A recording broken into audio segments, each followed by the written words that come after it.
The Rio YTP won't be coming out until late January. It is almost finished, but I got other more pressing videos I want to make first, so please stop asking. Okay, sorry, now for the review I desperately want to get out before the end of the year. Welcome to my fiesta!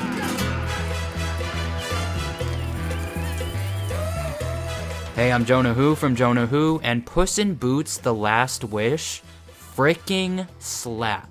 After Avatar 2, I basically had time to squeeze in one last trip to the theater before going back to school, and I'm so glad you guys screamed at me to watch this movie. I'm not quite sure where to begin, so how about we start with the trailer? This movie's trailer deceptively paints it as a fun adventure with quirky characters and an alternative animation style to draw you in. And it is that, obviously, but it's a whole lot more. This might be the best version of the vigilante learns to work as a team story I've seen to date. Puss in Boots is such a fun and charismatic character passionately brought to life by Antonio Banderas, who's spent the last few Shrek movies going on grand adventures and facing death-defying risk. But these spin-offs go all out establishing this as Puss's movie, switching up the animation style, writing snappy dialogue, and composing a killer Spanish-style soundtrack, much like how the Penguins of Madagascar leaned into the secret agent vibe. But now that Puss has come down to the last of his 9 lives, he faces the most terrifying foe of all: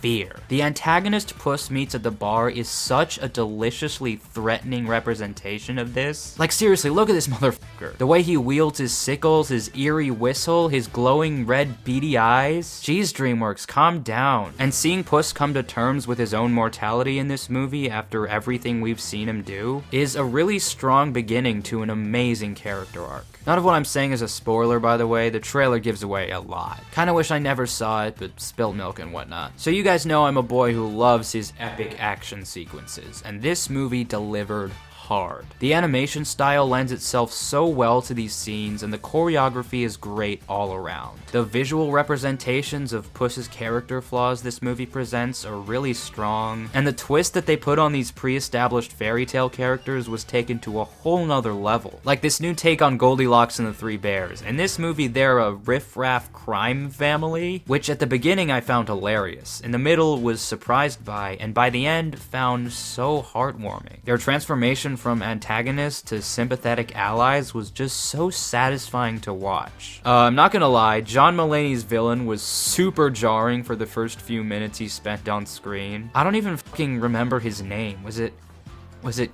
Horner? Little Jack Horner. Am I just stupid? Like, do you guys know who that is? But then again, I guess that's kind of the point, because they do make fun of the fact that nobody cares about him in this movie. And the titular Last Wish that acts as the MacGuffin for this entire movie offers some really interesting concepts that this movie executes spectacularly. Like when these 3 parties are all fighting over possession of this magic map and the terrain keeps shifting depending on who's holding it, the plot becomes just crowded enough for it to be fun to follow along. All in all, DreamWorks takes what in different hands could have become an incredibly confused world full of fairy tale references and spins it into just an absolutely delightful setting packed with entertaining characters. And speaking of the characters...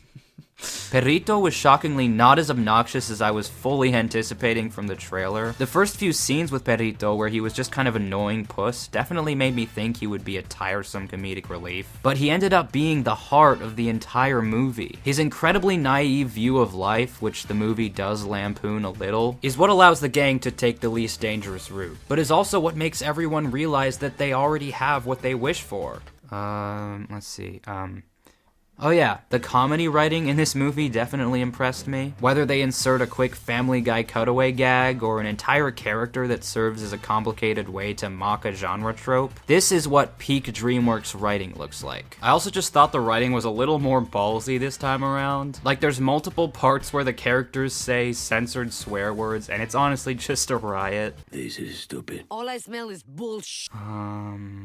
Is there anything else? Okay, I can't beat around the bush anymore. Puss and Kitty are such a good ship. Dude, I keep trying to convince myself that I'm not a furry, and then I see 2 animated cats staring into each other's eyes, and I just lose it. They're really well written and compelling, okay? Okay? Much like Wolf and Diane's dynamic, Puss and Kitty are constantly toying with each other in the first few scenes. Or actually, it's really just Kitty toying with Puss. Because her issue with trusting other people is also something that she has to work through in this movie, making this movie's conclusion all the more satisfying. And something about the tension between them for the first part of this movie, I can't get enough of it. Considering I never got around to seeing the first Puss in Boots movie, which I think she was in, they explore their relationship with the perfect amount of nuance and subtlety, to the point where I understand their complicated history right from the jump. The romantic-ish subplot was definitely a surprise, to be sure, but a welcome one. Because the moment when Puss realizes he has everything he needs and could only wish for one lifetime with Kitty had my feels absolutely blindsided. I'm giving Puss in Boots: The Last Wish a 10 out of 10. I'm feeling good. It's almost New Year's when I'm writing this. Hopefully I can get this review done by then.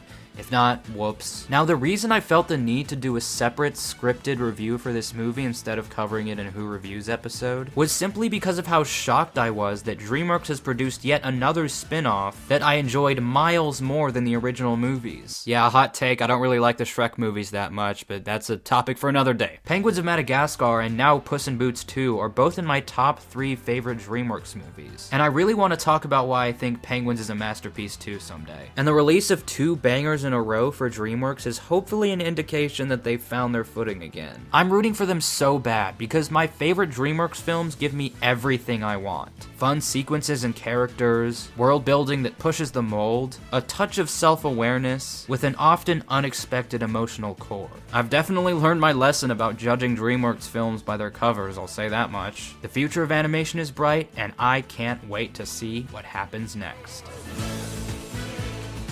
Well, thanks so much for watching either my last video of 2022 or my first video of 2023. If you enjoyed, be sure to leave a comment, leave a like, just to help me keep making these unironic videos. And if you don't, of course, I will give you a Spanish splinter.